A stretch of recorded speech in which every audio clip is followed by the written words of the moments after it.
Oh my goodness. Who do you hear? Oh, big stretch. Look at that stretch. Hi, buddy. Hi, my name's Mark and welcome to the channel. Today I'm sitting down with you to answer some of the questions you've asked me in the comments of videos ranging from the start of my time on YouTube to now. So I've got my knitting on the needles. I'm ready to sit, answer some questions, and hopefully have some time with you. Let's get into it.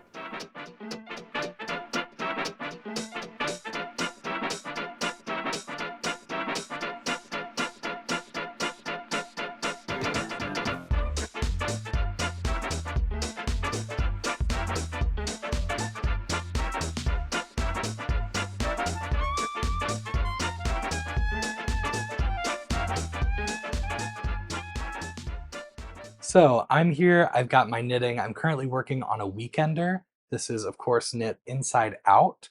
Let me see if I can show you the right side of it. And for this project, I'm using Malabrigo Rios in the color Teal Feather. That's a little bit of what the actual sweater body will look like. So that's my project on the needles. I hope that as you watch this video, you're able to sit and craft a bit with me. Maybe you're just passing the time on a commute. Maybe you're headed to sleep, or maybe you are being productive doing something else. So I'm here to answer some questions that I've received in the comments. These are ranging from my first videos I posted up till now. And my husband, Ned, is across the room from me, seated comfortably by the window, and he'll be asking the questions. So here we go. All right. So, Kim Klinger wants to know, when stranded knitting, how do you handle color dominance and how do you decide what color should be dominant?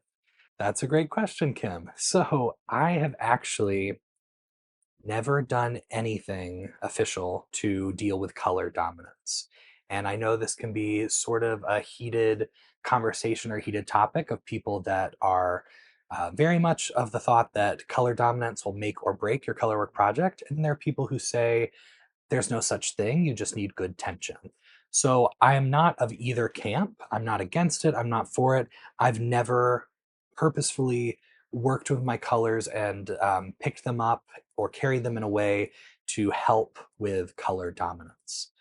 So in my experience with my color work projects, I think they've worked out all right. And if you're somebody who knows a lot about color dominance and you work with it all the time, you may look at my projects and you might tell me that you do notice that there's an issue or something that could be fixed. So let me grab something and I'll show it on camera just so you can decide from home. Here's one example. This is my Maya cardigan by Helen Magnusson. And again, I didn't do anything specific to deal with color dominance. I just tried to manage my tension well. But looking at this, you may be able to tell that there is or isn't an issue regarding color dominance. And let me grab one more color work example. And here is a second color work piece. This is my halibut sweater from Caitlin Hunter. And again, I didn't do anything specific here to manage color dominance. And if you're not familiar with the topic of color dominance and color work, I believe, without looking it up, it's the idea that you have one color that needs to be brought to the front. It needs to be sitting at the front of the work versus the background or secondary color. So the way you manage your floats, the way you pick up your strands will push the color forward versus pulling it or dragging it to the back of the work and sort of muddying those stitches. So again, here's the other side. And you can let me know. I've been happy enough with my color work so far that I haven't done anything to explore color dominance, but I hear more and more about it, like with this comment, for example. So I think it is something I will research and I might play around with on my future color work projects. So great question. Thank you for asking. Before I get into the next question that I'll ask, I realized I had a mistake in my work. And sometimes I talk about how I don't like to work backwards. I don't like to pull back if I don't have to, but I had to in this situation. So I'll show you on my buff head camera. My desk is super messy because I was just planning on using the front-facing camera, so forgive that. I've got my weekender here, and I realized that I picked up the work mid-row. I was in rehearsals, and so I had to put the work down, pick it up. I was trying to get stuff done during my downtime in this rehearsal, and I realized that I started knitting the wrong direction. So I created a sort of wrap and turn without the wrap. So when I got to the next row, I realized there was an uneven part of my work. So I've just pulled these stitches back and I'm picking them up.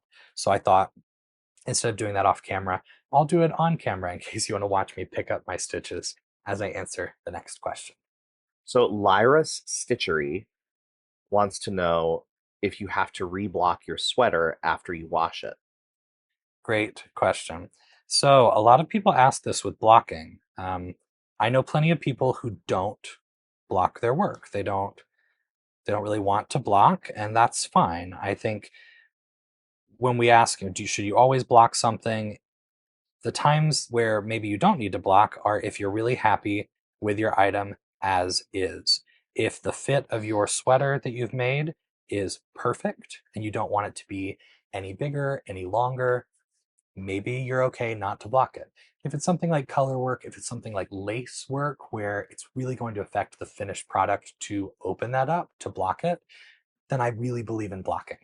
I personally block everything I make, so I often make my sweaters a little bit smaller or a little bit shorter, knowing that when I block them, I can stretch it out a tiny bit or just get the fabric to release and relax into that shape. So then the question is, do I have to reblock things after I wash them? And the answer is yes.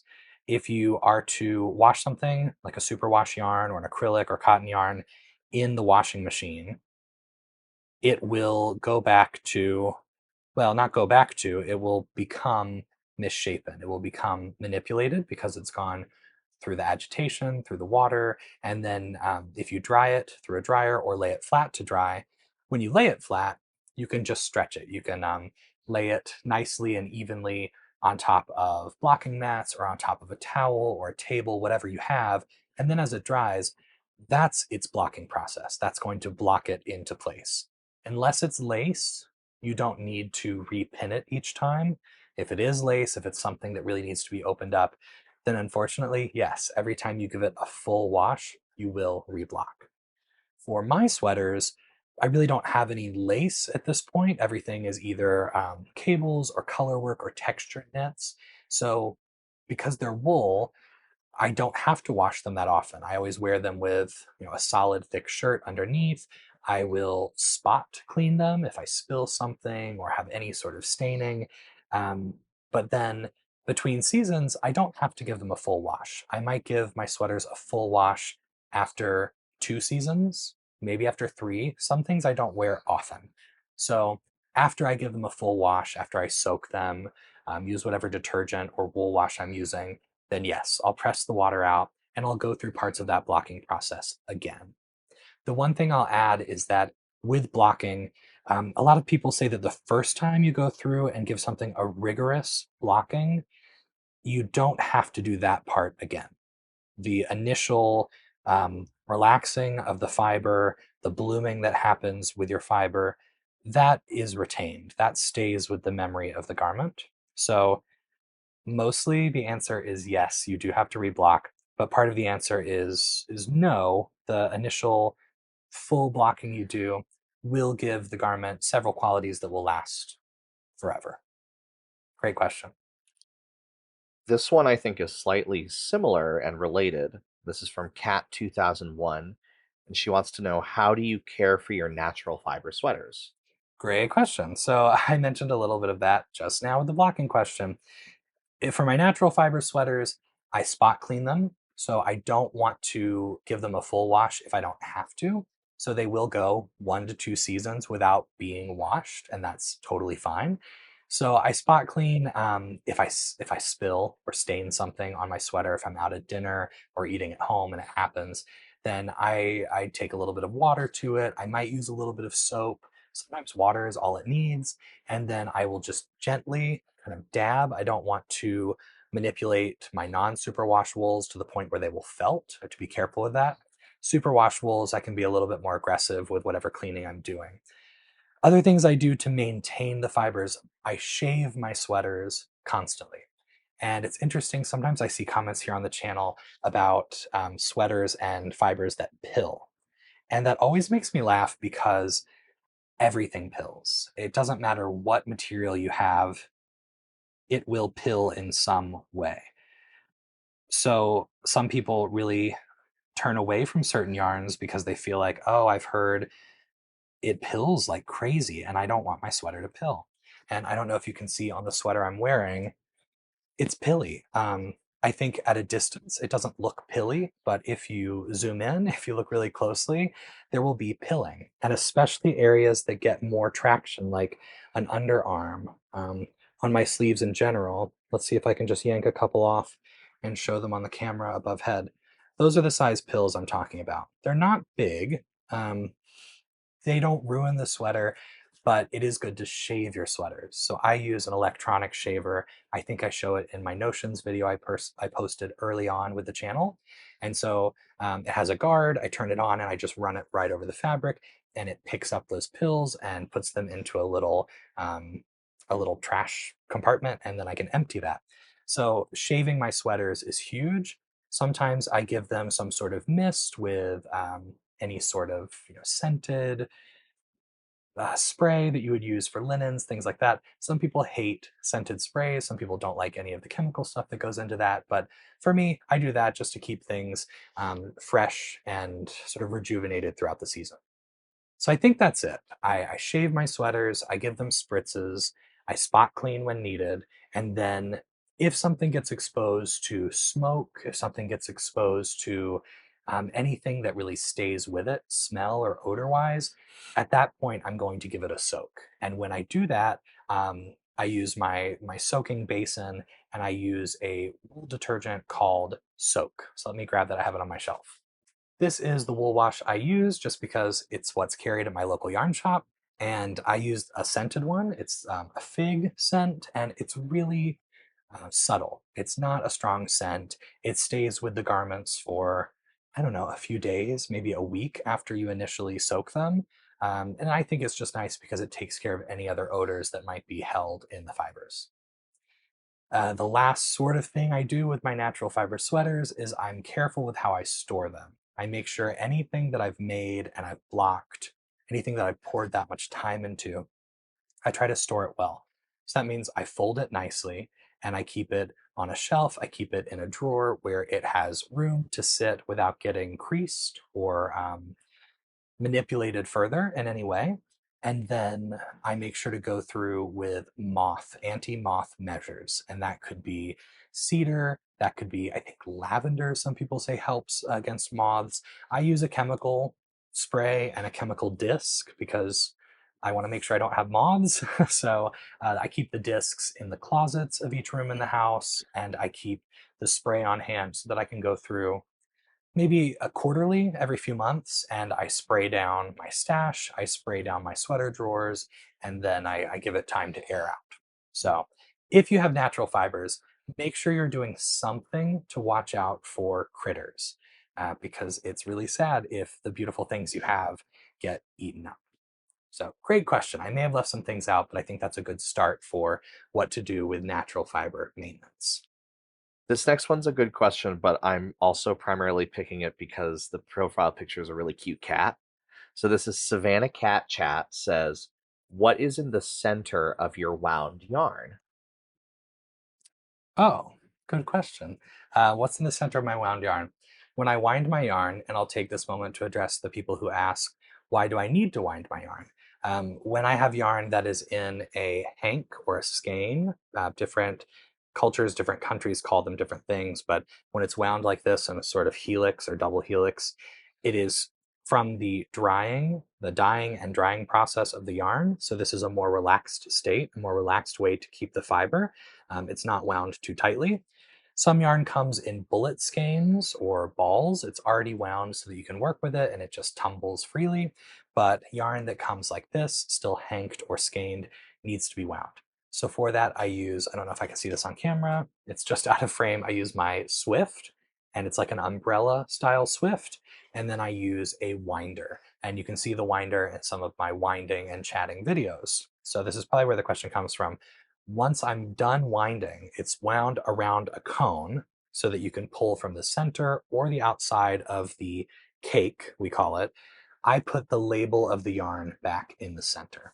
I do that, one, to keep the center channel open because I like to pull my yarn from the center of a cake. So here's the yarn I'm working with right now. It's caked. I've used almost half of the skein, so it's a little deflated, but I pull from the center. And the reason it pulls so freely is because it's wound around that central cone.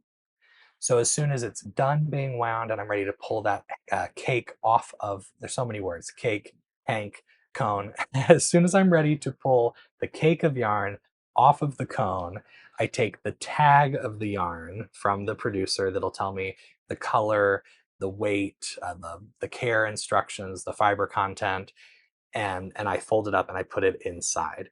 So you can see it on both ends. It keeps that center channel clear. And then when I'm ready to use the yarn, I know exactly what color I'm using. I remember the brand. I might not use it immediately, so that helps remind me. Otherwise, I just put them in as placeholders to keep that center channel from becoming tangled or collapsing on itself. All right, I think I answered that question. To tag onto the topic of winding and how to prepare your yarn, the Swift that I use is from Knitter's Pride, and you can find it online from a lot of different yarn stores or from Knitter's Pride. I think you can find it on Amazon as well.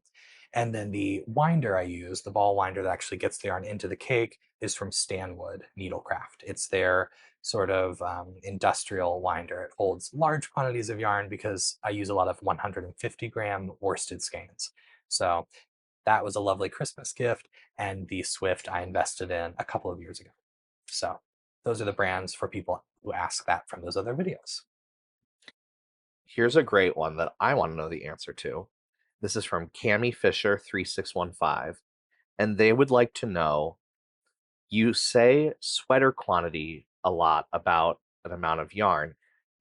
I understand that it means enough to make a sweater, but for you in particular, how much yarn does that equate to? What a good question that is. I remember seeing this question come along, and I thought it's a great question, and I didn't answer you because it really varies and it takes some calculation. So the best way for me to answer this question, and it's a good answer to have with you if you're someone who likes to make sweaters or you're thinking of making sweaters, and then you see yarn that's on sale, you're traveling and you see yarn, and you're ready to jump in and that purchase, make that investment, but maybe you don't have a pattern picked yet. So a lot of people say for a sort of medium size, so like in sizing that you'd find in a department store, if you are a medium, something like 1,200 yards, 1,200 to 1,400 yards, I think is typically good for many sweaters. I'll have to do some research. I'll look up numbers and I'll put them on the screen here to maybe correct myself. I might even jump in with another clip recorded or a voiceover to correct some of this. For me and the sweaters I make, I typically need a lot more yarn because I am a 2XL in typical department store sizing. Okay, I grabbed my phone just to check an actual pattern to give you more concrete numbers. So as I was just saying, for a medium, which sometimes in sweater sizing for adult sizes might be like a size 3, a size 4. So in Andrea Mowry's Weekender, which is what I have on the needles right now, I'm making a size 3, a sort of medium, maybe a little larger than a medium for a friend.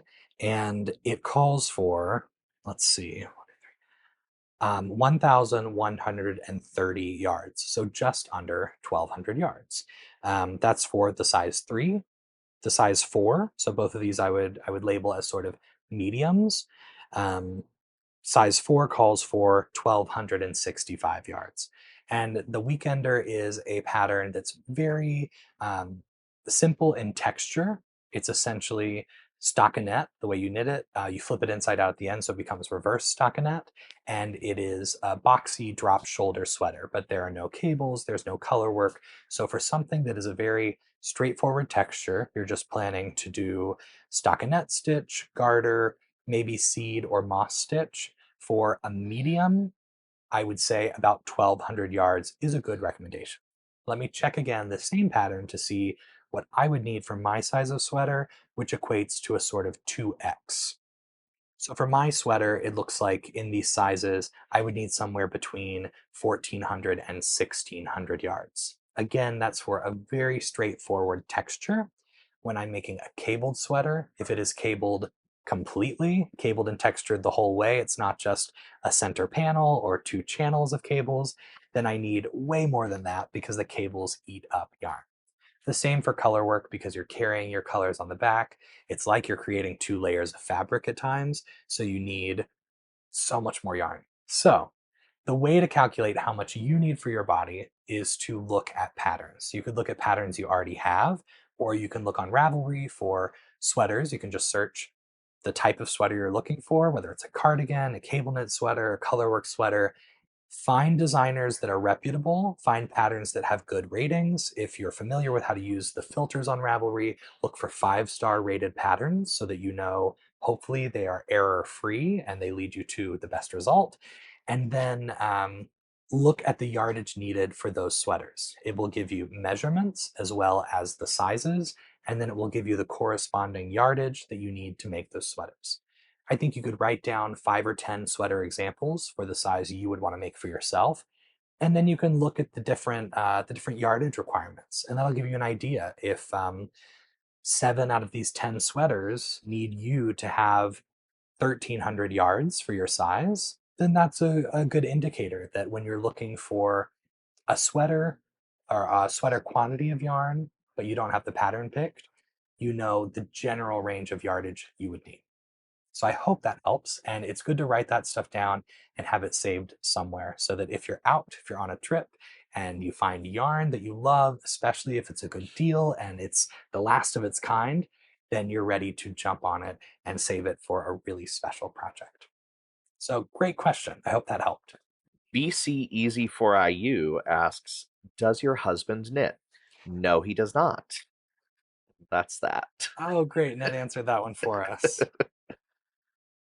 Amanda McCarter writes, asks, Mark, in your intro, you are knitting with a beautiful blue yarn. Do you remember the dyer and where you got it?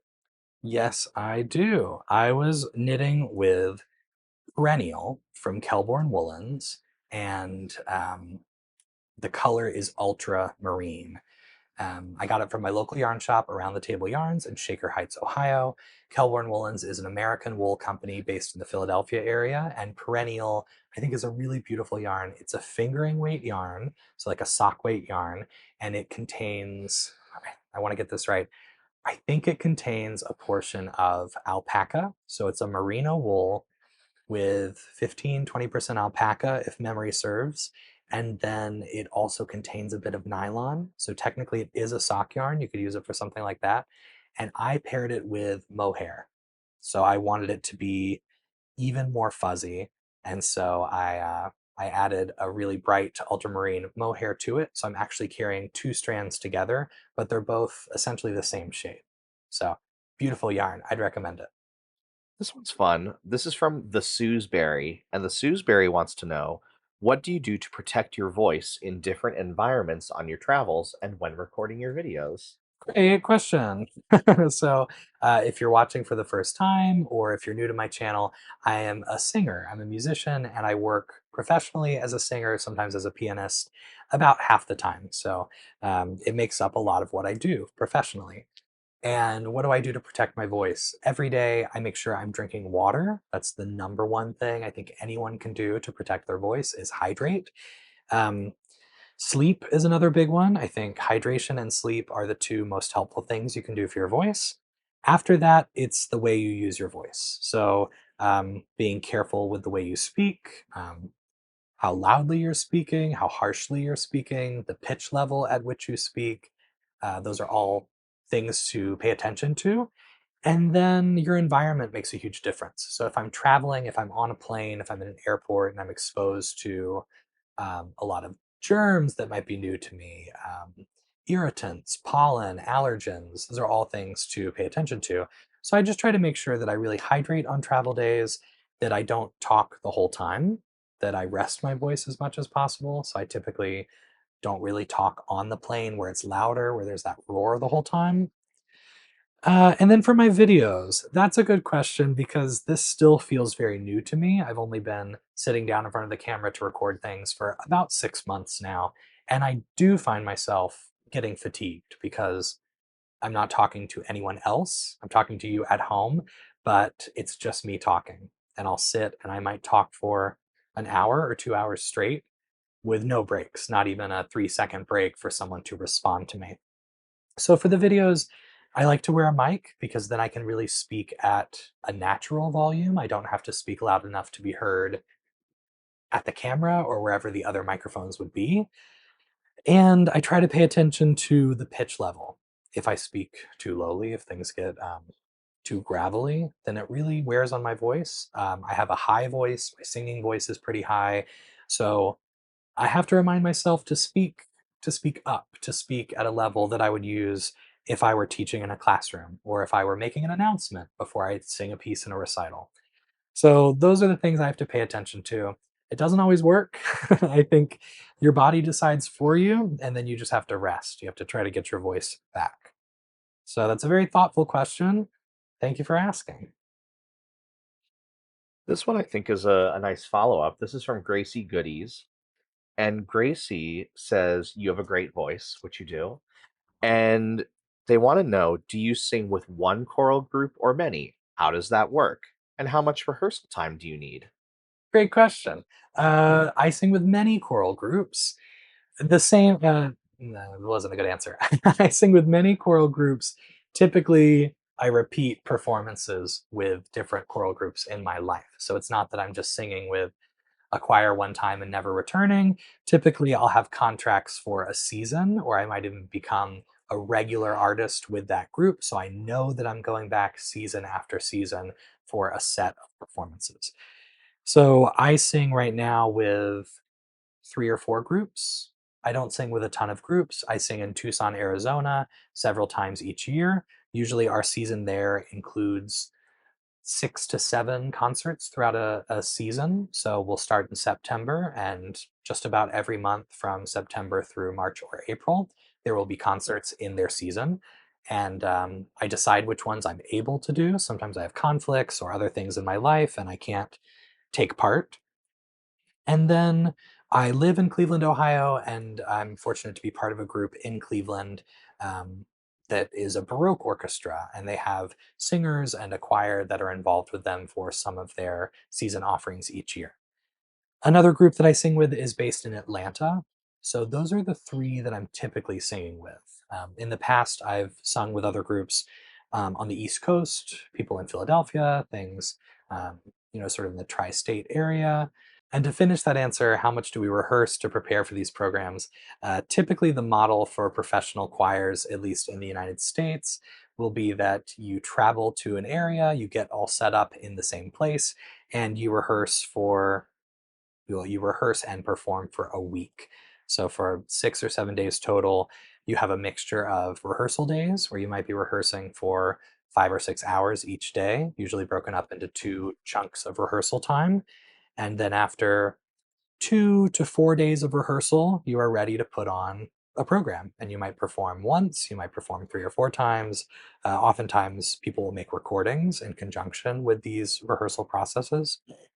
And this model works for singers and instrumentalists. People will be based in one part of the country, and an organization will um, gather a roster of artists depending on the project, depending on people's skill sets and abilities, and they will put together whatever the program is. I know that things look very different for opera singers, and I did some opera in college and graduate school, but I'm not an opera singer now, and so that's not any of the professional work I do. But for opera contracts, things look super different. Typically, you go somewhere for months or at least weeks to prepare because everything's memorized, everything is staged, you have costumes. And so there are a lot more moving parts than an orchestral concert or a choral orchestral program. So I hope that is some interesting information for you, and I hope I answered your questions. This one's good, and I want to know the answer as well. This is from Christy Bright, who says, why do you wind the skeins? Are they backwards when they're in the twists? Well, Christy and Ned, I already answered that question in this session. So for Ned, I'm going to answer it again. Is that okay to say? So, Christy, I'm not trying to wave my finger at you. I'm just waving my finger at Ned. So the reason I wind my yarn is because, and I already said this, but I'm going to say it again in case you were not paying attention or you weren't in the room while the video was playing. This is a hank or skein of yarn. And so if I open it up, and I let it tumble, you can see it's just one large hoop, one large circle of yarn. If I started working with this yarn from this shape, it would easily, very easily tangle on itself. I would have to have this sitting like open, spread out over the back of a chair the whole time I'm knitting or crocheting a project. And that doesn't really make sense. Usually we want to put our yarn into some sort of project bag or our own daily bag we use so that we can take it on the go. We can crochet on the chair, we can crochet on the couch, we can crochet in our bedroom. We want these things to be portable. So the reason yarn, as I said a few minutes ago, is in a hank or a skein to begin with is because it's a more comfortable resting place for the yarn. Once the yarn is wound into a cake, there's a lot more tension on the yarn. You can see it's pulled tightly, and that is a manipulation of the fiber. So the reason we often block our projects when we're finished with them is to help the yarn, whatever fiber we've used, relax and get closer to its original state. So I like to talk about it like hair. If you have curly hair and you tie your hair back into a bun or a ponytail that's tight, you're manipulating your curls. If you straighten your hair, if you blow dry your hair into a certain style, um, you know that you've manipulated the hair. And once you shower, once you get caught in the rain, once there's too much humidity in the air, your hair starts to go back to its original state. So it's the same thing with this sort of fiber, especially if you're using a natural fiber that holds a lot of memory, like wool. When you soak it, when you allow it to really saturate and sit in the water, it will go back to or closer to its original state, where it's lofty, it's squishy, it's filled out a bit more after having been manipulated and pulled so tightly. So it doesn't have to do anything with the fiber being twisted up backwards.